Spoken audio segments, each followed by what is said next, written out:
Welcome to Shed the Music Spotlight Podcast. My name is Bob Habersat, and I'm a high school music teacher and co-founder of Shedthemusic.com. Today, I'll be chatting with Michael Parsons from Briarcrest Christian High School and from the University of Memphis. His groups are an amazing example of what a commercial music ensemble can do. He gives his students a truly professional experience. Michael, welcome to the podcast. Thanks for having me. Good to see you. It's good to see you too. So I'm going to play a little bit of Michael's group. It's called Soundscape. Which video would you recommend me playing? Okay, let's do Proud Mary. Okay, this is from last year. I'm gonna turn it the heck down. All right, so I'm gonna press play here, and then I'm gonna fix everything while we just let this go. All right, here we go. Here's Proud Mary.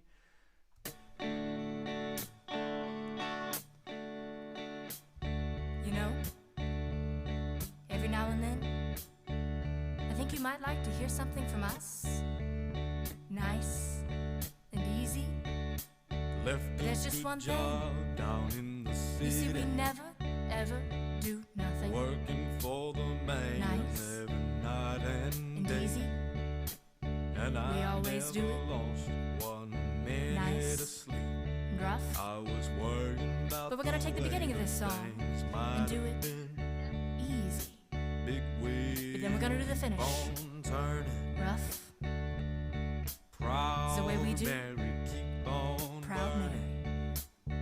And we're rolling, rolling, rolling on the river. Listen to the story. Left a good job in the city,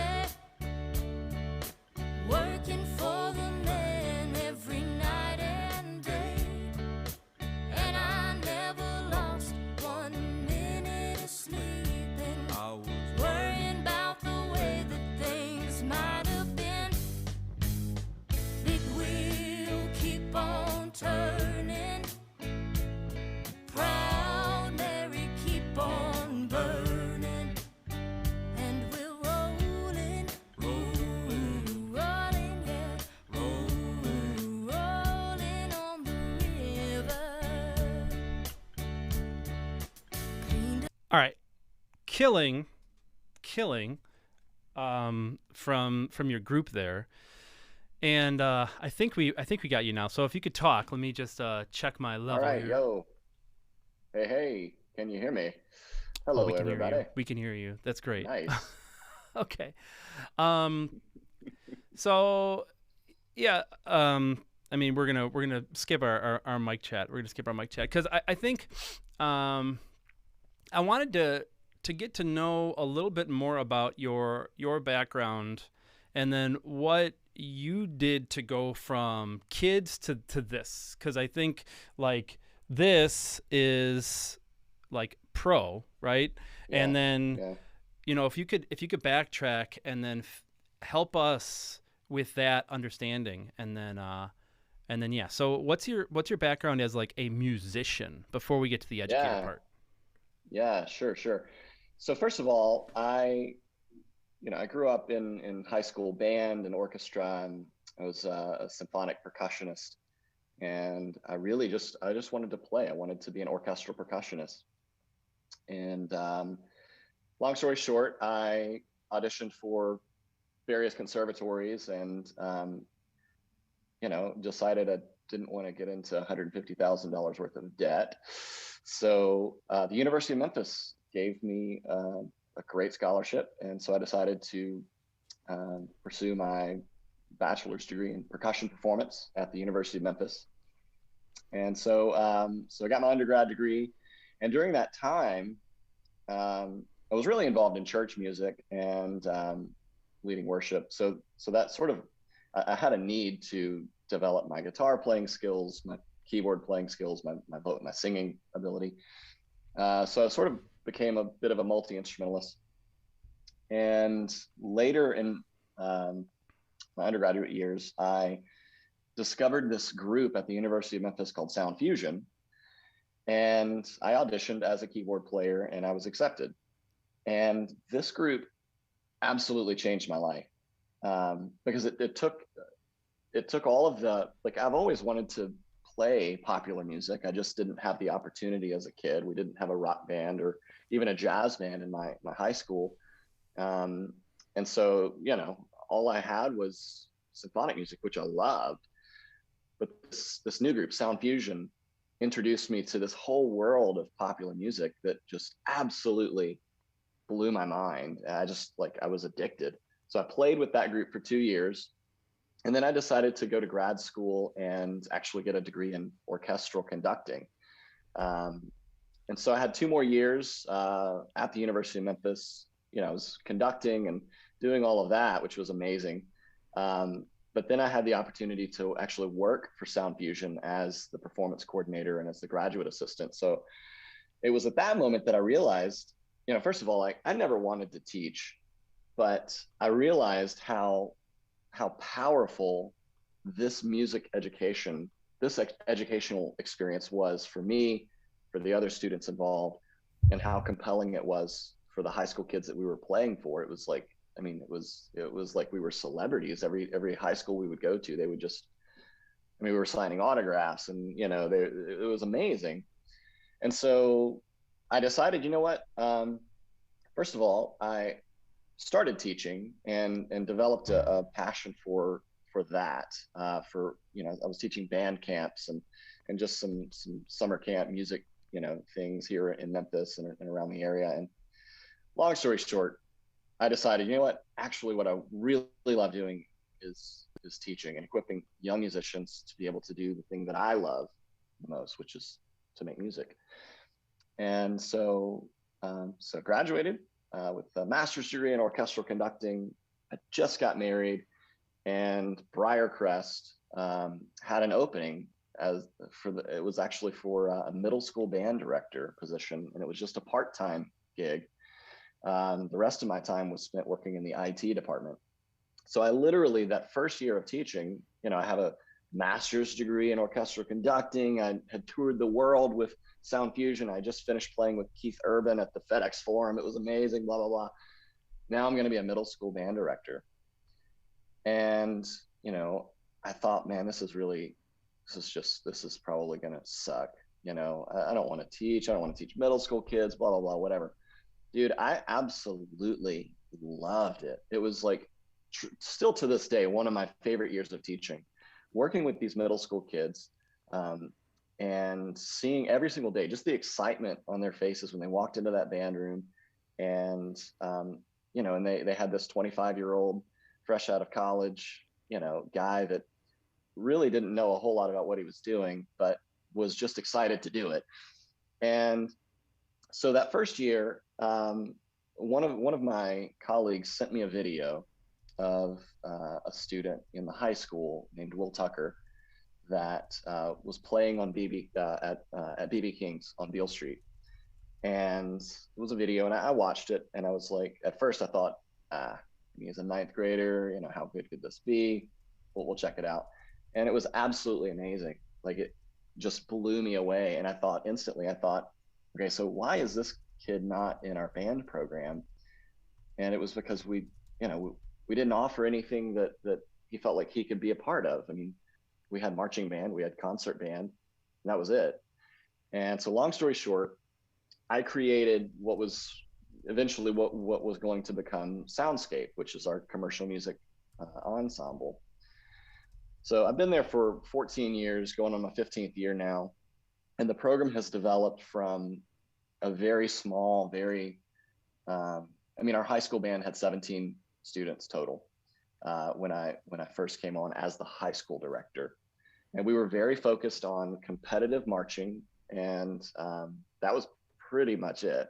They did symphonic band as well, but competitive marching band was like their bread and butter. And the problem was the rest of the students in the school, that they weren't really into that. But once we started to develop the commercial music program, that became the thing that drew them into our program and captured their excitement. And over the next 5 years, we went from 17 kids to over 100 in the entire program, which is, I love that, you know, because it's all about just reaching kids, whether it's popular music or symphonic band. Um, we're just trying to communicate art through music however we can. And so for us, popular music has been the thing that has really allowed us to do that to the highest degree of excellence. And it also improved all of our other ensembles, the concert band, the marching band, um, because it gave the kids a certain level of confidence to know, you know what, it is cool to play music. It is cool to be in the band. And so I had kids joining band thinking they wanted to be in soundscape and they wanted to play electric guitar. And they end up finding their voice on the clarinet or the tuba and went off to, you know, be offered full scholarships at some of the best universities and music schools in our nation. So yeah, that's sort of the background there for you. That's such a cool story. One of the things, I mean, IT. I want to get back to IT because you said IT. Yeah. I think we romanticize as educators. Like if you've never done the like live performance thing, if you've never been in a band, if you've never toured with Keith Urban, not many of us have. But I feel like we romanticize the performance, like the professional you put the word professional behind something. And as music educators, we're like, oh man, some of us like maybe wish we would have went on, in our professional career to be, you know, like to tour the world and to play the music that we love. And I think like the experience that you had when you went into that middle school position and you were like, oh, this is killing. Like, I think we need to look back as educators sometimes and just be real with ourselves that, you know, sometimes we might romanticize that professional life, like being a pro musician, but our jobs are kind of amazing. Like the opportunity that we have to make change at such a high level with these students and to open their eyes to all of these amazing things. Like, I think like your experience is different from most traditional music educators, but I think it's just a good thing for us to use to kind of reflect on our own situation. Especially, I mean, it's the summer right now. A lot of people are on or going on break. Like, think about this year. I mean, yes, there were things that happened this year, right? But think about all of the awesome things that happened, and then hopefully that can recharge you when you go back into your into your teaching. And I think that there's definitely a fear from directors about pop ensembles like taking away their students or watering down the you know, the musicianship level of their ensembles. And it's cool. How many did you say you had when you started the position? How many in the band program? Yeah, so 17 in the high school band. It was just a dying program. And then how many do you have now? So in the entire program, we've got just over 100. And that includes our ensembles, our record label that we just started. That includes the music theory classes, just the whole package. So yeah, just over 100. That's a huge amount of growth. And then like, can you talk a little bit? Because I mean, there's really high levels of musicianship in your groups from what I've seen. Thank you. And you're welcome. And going back to that fear from directors about maybe taking kids away and maybe watering down the level of musicianship in the program, like how do you maintain the high level of musicianship in your commercial music ensembles? Yeah. Okay. So excellence breeds excellence. So when students see other students succeeding at a very high level, they want to be a part of that success. And they want to be a part of that excellence. And my job is to navigate them through that. So, okay, you want to be in soundscape. This is what is expected. This is what's required. This is where you're at. Here's how you get there. And the students, like for instance, like I'll just tell you one student in particular, Nick Merrick, is a guitarist that just graduated from Soundscape 2 years ago. Came to me his, I think, 8th grade year as a banjo player and wanted to join Soundscape. And long story short, he tried out and it just wasn't the right fit yet. But this kid decided, you know what, I'm going to do whatever it takes to be at the level I need to be at to make this group. And then eventually he became just an absolute monster guitar player, just incredible rock star. So there's that. Objectively, for our, for Soundscape, it's a class that meets every day. They get an honors credit. They're required to take private lessons. So that was something that I added a few years ago that I feel like just sort of just helped us maintain a certain level of excellence, because now we're locking arms with someone else, a private instructor, someone that's able to meet with them every week and work with them on more specific techniques or musical things that they're working through. So that has been a big help as well. Just private lessons, and then just developing a culture of excellence, and helping the kids navigate through that. And I imagine that's not something that happens overnight, right? Like, was the group always a curricular group, or did it start out as like an after school or before school club or something? Yeah, no, it was just an after school group. That very first year, when I saw the video of Will Tucker, we just pulled together some students that sang and played, and they wanted to be a part of this, and so it was just after school. And then the next year, it was after school as well. And then my third year at Briarcrest, that's when it became a full-on class. And yeah, I mean, you talk about process. I mean, this certainly was not an overnight success. I mean, in some ways it was. I mean, it instantly became like one of the most popular groups on campus. My colleague, Dr. Frizzell, has a group called One Voice that is also amazing. They're an a cappella group. They've been on America's Got Talent. But anyways, JD is amazing. But so there were some quick successes, but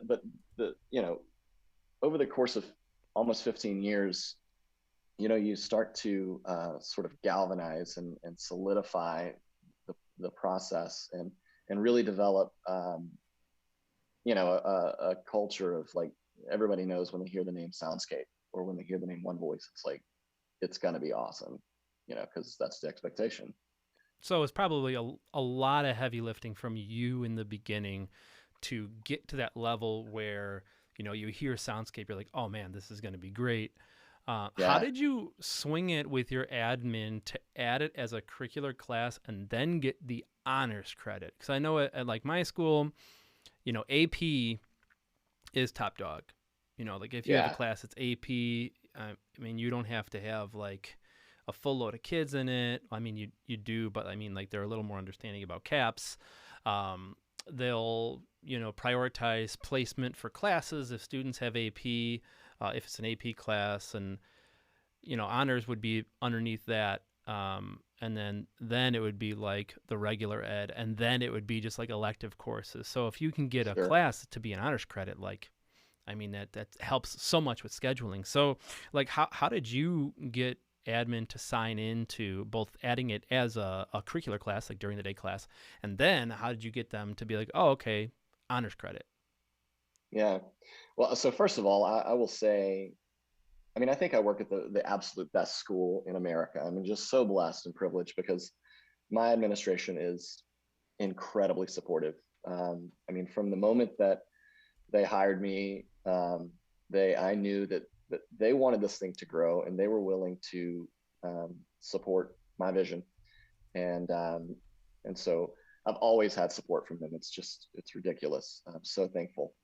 So I think probably what happened was they saw the success of Soundscape. They saw the excitement. They heard the excitement from the students, from the parents, and they knew that this was something that we should really just provide as a curricular opportunity for the students, so that it really has the ability to grow and to not just be an after school thing.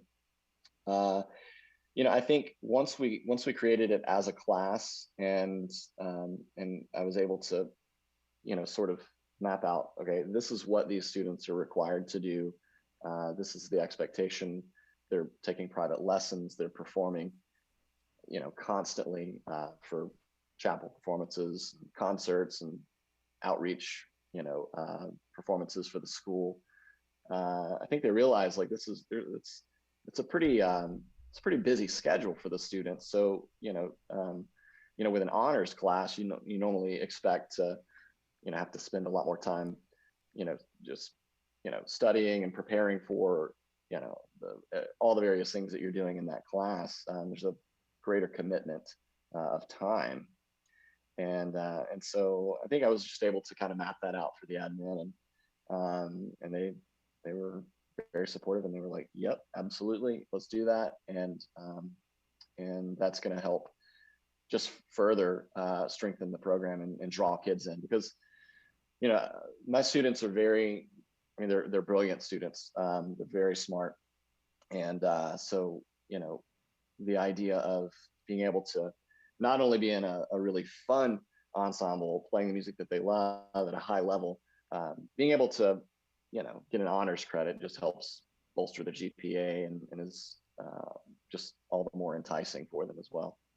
So there's an element of build it and they will come, from both like the student side and from the administrative side. Like if you have the visibility, like you're doing these concerts, taking doing this extra work, building a culture of rigor, and then giving these students an awesome opportunity to have like all these performance events, then they're going to see like, oh, these kids are getting, it's like a vocational, high level vocational class that like maybe our like STEM program would be almost attempting to, but our STEM program, like, I think that, a group like yours is as rigorous as one of these like Project Lead the Way or, as much real world experience as any of those classes. And it's great that your administration was able to see that. One of the things that at least the outward visibility of a group has, and I've never seen your group perform live. I was at the Tennessee Music Education Association, and then I was like, I want to see this group. I've seen them on YouTube and stuff. And then I got sick, and then I was like, bleh. I was like laying in my hotel room watching the videos instead. But like the high production quality of your videos and your audio and stuff, like how do you do that? I mean, like as a teacher that wants to start one of these ensembles, there are so many different variables. You have to there's gear involved. You have to get students, into, playing together in good time and not, like there's so many things you have to do. And then like also like, all right, camera switching, and like how do you get shallow depth of field, and how do you get the sound to sound good? So like how much of that are you in charge of, and like how would you recommend someone that is starting to try to put a little polish on the product, because I think that helps with the outward visibility for admin and for other students. Absolutely. Yes. Okay, so that is an amazing question. So let me just start by saying when we created this program, we did not have the fancy mics, the fancy speakers. We didn't have in-ear monitors.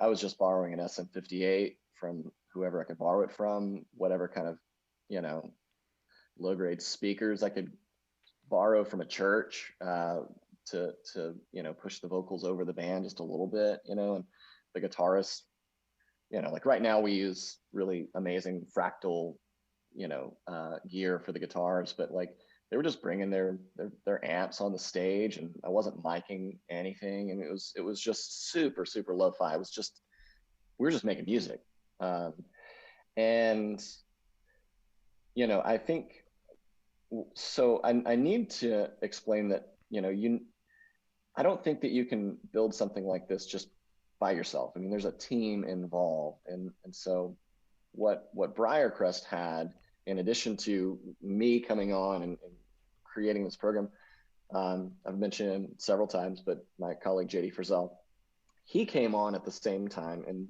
became our fine arts director. And with the success of his program in tandem with my program, was able to really get a lot more support just for our fine arts program at large. And we were able to hire a full-time technical director that his name is Ryan Stone, that was just an absolute genius with lighting and audio, and had just a huge vision for how we could, take these ensembles and really put them into the public eye in the best way possible. And so you grow it that way by developing the team. And obviously stuff is expensive, so you need resources. And this is a whole nother conversation that I would love to have, because I think that even if you don't have resources, there's always a way. There's always a creative way to make stuff awesome. But so we were able to get support from parents and donors and local companies that wanted to sponsor concerts. And over the years we were able to purchase more gear. Our school, we finally opened our performing arts center. It's known as Sparks, which is an amazing performing space. But that's not how we started. It was a developmental process that just we gradually and incrementally raised the level of production side of things. And then so what you see now, I mean, truly is the it's the product of years of just with just tooth and nail, just gritting it out, whatever gear you could find, and developing that team and the overall program to the degree that now my students are benefiting from this. My colleague JD Frizzell, his students are benefiting. The entire fine arts department, the theater department, are benefiting from the technical production aspect of what we're offering. And so now we actually have a class, a technical production class, where my good friend Ben Cole, who's now our technical director, is able to teach students how to run the lights, how to run the sound. We've literally, the concerts that we do now, the students are the ones behind the cameras. They're the ones at front of house. They're the ones backstage, stage managing. So you've got the performers, but really behind the scenes, you've got this whole team of students that they've learned how to do this stuff because they've been a part of this technical production class. And so it's a whole community that is really involved in this. That sounds like a huge mountain to climb. I was going back and forth between one of the live performances. I just want to check out and so we can hear it too. And then I have some recommendations as well on like how to start. So let's check out some of their live performances. I'm gonna sleep with one eye open. Wait for when you're gonna trip, and if you do, I'll make sure you admit you picked the wrong side. Now I'm right behind. You better sleep. I mean, yeah, it's a professional level quality as the performers, but also the lighting, all the cameras and everything. So my recommendation is, first of all, if you want, you can think about this as the end goal.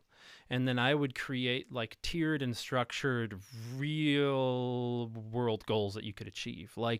Year one, maybe it's just a PA. Year one, maybe it's a PA and a camera. They're create those goals. But one of the biggest things that has helped me, and from the people that I've talked to, is you probably have gear at your school in a closet somewhere that's really good. You probably at one time in the last 50 or 60 years that your school has been open, remember at my high school, on the top of the storage cabinet was a Rhodes keyboard. I've never saw it down, but I just knew it was there. I didn't know what it was until I got into college. I was oh shit, we had one of those above the tubas. So yes. Dude, and oh my goodness. So here's the thing. This is it, man. It's that our job as educators is to be dreamers.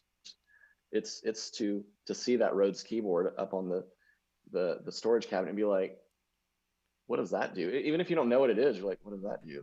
Pull it out, and then all of a sudden it's like, holy crap, this is incredible. And I think that's honestly, man, I think that's the thing, is that you just have to be creative, and you have to have a passion for it, and you've got to be willing to take some risks, and to take chances. And you know, I mean, I've thought a lot about, like, okay, if I were at a different school that didn't have the resources, would we be able to do what we're doing today? And I think we would. And it's just because, like, for me, like, dude, I will find whatever way, whether it's calling up Home Depot and asking, hey, could you donate a bunch of buckets because we're going to create a percussion ensemble? And then they're like, sure, slap our name on a t-shirt and we'll do anything for you. Or, like, we're in Memphis, we've got FedEx. It's amazing. Hey, FedEx, can we throw your logo on a website or on our social media? And, can you buy us some mics? I mean, I don't know. It's just being willing to take chances like that, and just whatever it takes, just go for it. So. And there are probably parents in your in whatever school you're in that have experience, like, all right, you did. I wanted to circle back to IT, so we're going to circle back to IT. But, Yeah. there might be parents that have some stage experience, whether it's on stage as a performer or it's like working sound when they were in high school. You might have parents who have some gear that would be willing to help out. And I mean, like, my dad helped out. He like made a book of like how to use the gear. Like, he like helped the band director buy some EV eliminator speakers and subs, and then he made a book and he color coded everything so that the next parent could handle it. Like, if you go out there and you ask, you're probably going to be able to do it. But there is some level of like troubleshooting. You have to be kind of an IT person or have some of that IT mindset of thinking about, like, all right, here's what I want to have happen. These are the resources that I have. These are the tools that I have currently. Like, how do I get how do I get that end goal, like that IT, like troubleshooting, signal flow navigating thing, I think isn't inherent to every music educator. And I don't know that there's a really good way to teach it. Do you think that's something that helped you? Well, first of all, what did you do in the IT department when you were in middle school? I want to get back to that. Yeah. Not a lot. To be honest with you, the IT part of my job was very minimal. I mean, yes, I spent time troubleshooting printers and helping, teachers that couldn't figure out how to turn their computer on. That was my amazing middle school principal's way of giving a kid an opportunity to have a full-time job. I interviewed and they offered me the middle school spot. It was part-time, and I said, look, I need a full-time job. And that was another opportunity that existed. So yes, I mean, I think I'm relatively savvy when it comes to technology, but most of my, I mean, like right now we have a record label that exists in our recording studio at Briarcrest that I've designed, and I'm teaching students how to use all the various DAWs and the studio space and miking and all that. That's stuff that I just learned over the last 20 years with Sound Fusion and developing now into Soundscape. But it's not that I have a rec tech degree or that I was really interested in that at all in college. It's mostly just necessity, wherever the need is. If you're not knowledgeable, just become knowledgeable. I think that for me, that was sort of my path into all of this. It was just learning and being able to provide that for my students. So yeah, the autodidacticism, I don't know if that's a word. It sounds cool. So autodidacticism, like being able to teach yourself stuff and then being able to be curious. Like, think about what kind of student you'd want to have. Like, your ideal student is a curious student, a student that will like get the spark of creativity and then go and learn something on their own, like you should be able to do that too. Like, you want to be able to get your kids to sound good on stage, then learn how to do sound for onstage sound. And there are Absolutely. so many opportunities to do that. There are so many things that you can, I mean, you don't have to live around Memphis or Chicago. I mean, you just search on YouTube. And I think that as band directors, choir directors, orchestra directors, any kind of director, there is an element of ego that gets in the way of saying, I don't know how to do something. Yeah. We are so often in front with our batons, making all the decisions, making all the no, we're putting, look at my ictus. This articulation is going here because this is my creative, idea. But being able to say, like, I don't know how to run in-ear monitors, sometimes conflicts with, the director. Sometimes you need to be directed, and it's okay to be directed by yourself. It's okay to say, I don't know how to do this, because then once you go through that process, then you will know how to do this. Yeah. I wanted to talk about the naming conventions that we should be thinking about if we're starting ensembles like these. There are so many different ways to talk about pop music, commercial music, modern band. Like, you were talking about it as commercial music, correct? Yeah. So for me, coming out of Sound Fusion, the terminology was always commercial music ensemble. So I just sort of adapted that. And over the course of the last few years, sort of getting to know people like Steve Holly and all the people in the Popular Music Education Association, I've started to use the term popular music more. I mean, I don't know, it's either is good.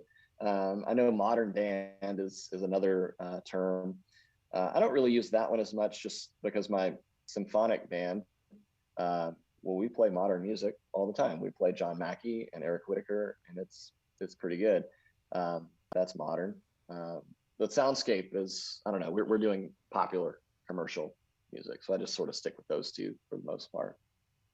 Yeah, it's such a strange, because I'm thinking about, like, what I'm gonna name my group. My group is Modern Music Ensemble, but, like, you're right. Like, we play, Hazo in band, and he's modern, but popular, like popular when, like, All the Things You Are was popular in a time, like, it's popular to who also. So it's just naming. I like commercial music, and I know that in higher ed, commercial and contemporary music are used more often. And I know modern band is more tied to, like, the little kids rock thing. So yeah, it's just interesting thinking about naming it, because, I mean, it's an important thing. It's an important element. If you're naming it and then you're telling your students this is what it is, you're kind of putting it into a box. It's almost best to just give your students the ability to name it, like something like Soundscape, so it doesn't have, like, a box. This is more for myself. Like, I need to get myself and my students out of the box, and then the Modern Music Ensemble. So if there are, like, what do you think?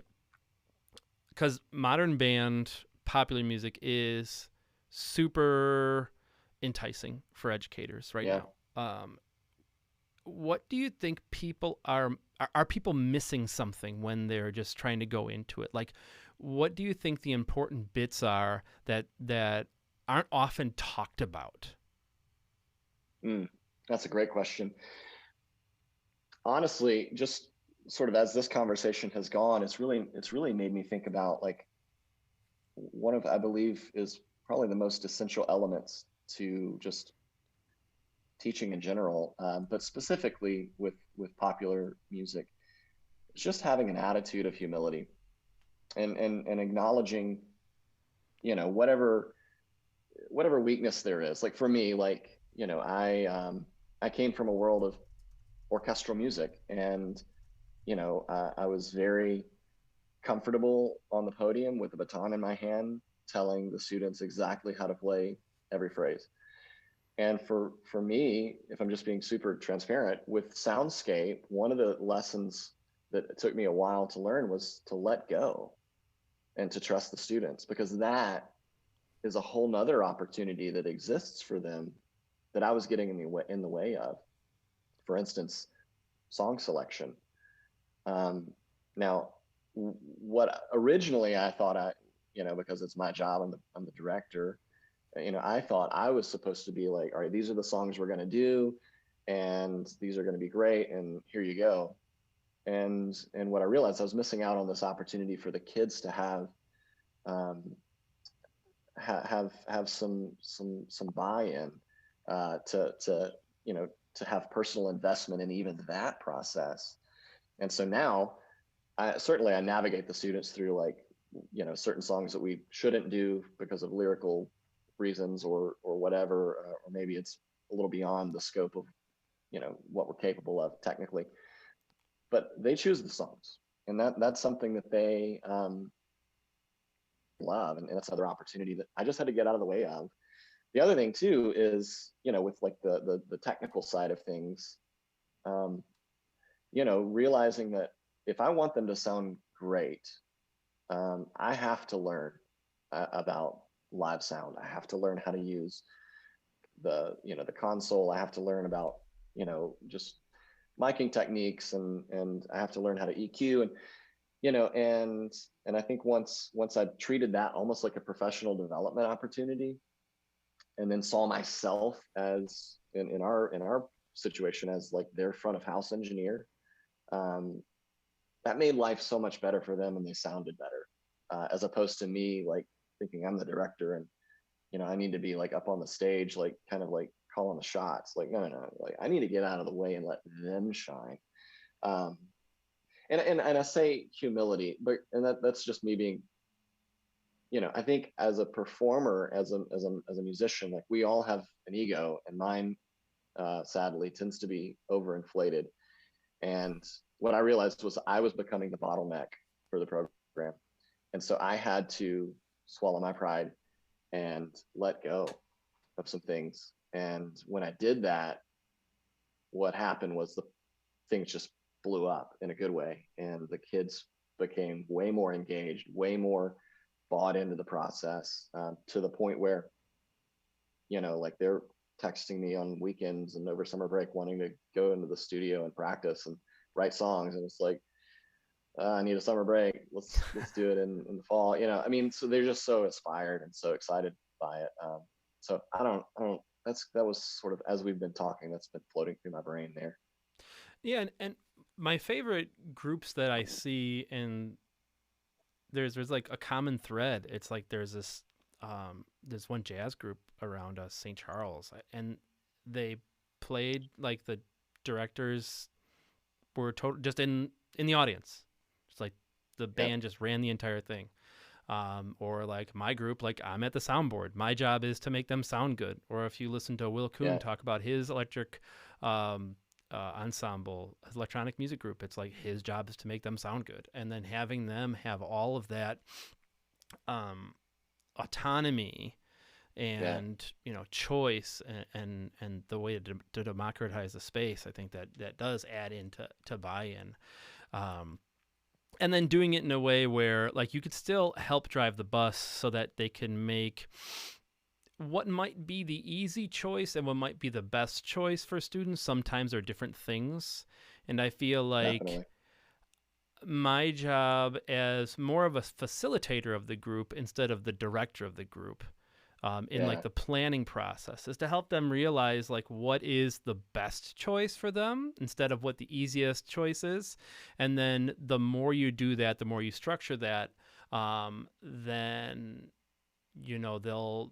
they'll understand later on, like after being in the group for a while, that like, oh, we're doing this because it will get us to here.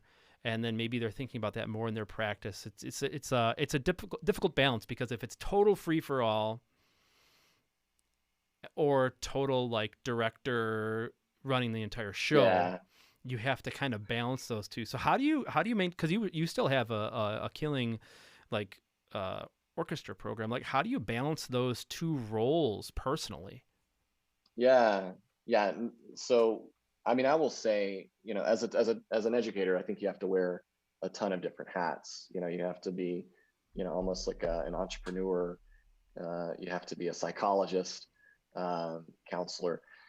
I mean, I will say, with the dynamic we have in Soundscape, there's a lot of amazing things, but there's there's some side effects, when you're dealing with teenage people who, they're working through all kinds of emotions and things going on in their own personal life, and then just interacting with each other, as colleagues and friends.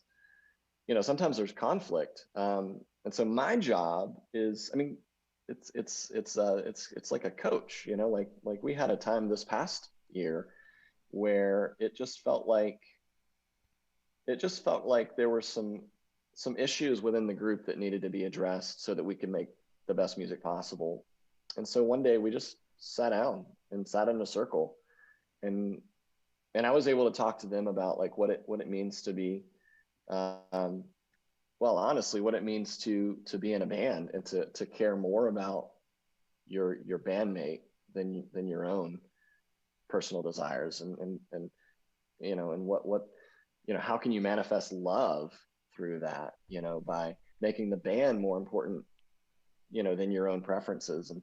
And so we had some talks about just like, how do you function with other people that maybe have different personalities, different tastes, different ways of being. And honestly, dude, those are the things that I love, because that's like, whether or not these guys go on and win Grammys and tour the world after they leave here, whatever, some of them will, I'm sure, but they're going to live life, and they're going to have to deal with people that have different ways of thinking and ways of being. And you just have to, these are life lessons, these are life skills that they have to learn. And I don't like those times. I hate the conflict, man. That's the stuff that keeps me up at night, when I know that there's somebody that's unhappy with something, or me, or someone in the group. Like, I personally, that's a hard thing for me. Whereas with my band, with the concert band, we rarely deal with that, because we don't have those opportunities as much. And it's more about like, shaping the peace globally, and with me being the literal conductor. So I don't know, it's messy sometimes, but it's beautiful and it's worth it, 100% worth it. Messy and beautiful. Those are the things that we should strive for as music educators. Like, if things feel comfortable, we're not taking enough chances, Yeah. If things aren't feeling beautiful, we're not reflecting enough. And and I think this has been an excellent conversation. Hopefully, Michael has given you lots of things to think about. I was going to ask more questions, but the last thing that he said there was just, I'm goosebumping here. It's the summer. I'm thinking about my students. I just had a student text me this morning. He's like, "Hey, can I leave my upright in your room while I go to summer school, because I have lessons after?" I was like, "Oh yeah." It's that kind of thing that we have the best jobs in the world. So thank you. Truly. Thank you, Michael, so much for coming on the podcast. How can we get in contact with you? What ways can we communicate? Yeah, so I'm all over social media. So you can just follow me on Instagram, Facebook. It's Michael Lee Parsons. I don't do Twitter. Just haven't really. But yeah, Facebook, Instagram, and from there you can find my contact info and email address and all that. So yeah, that'd be awesome. All right, thank you so much, Michael, and thank you everyone for listening. This has been Shed the Music's Spotlight Podcast. Peace. Thanks, man. All right. Awesome, dude.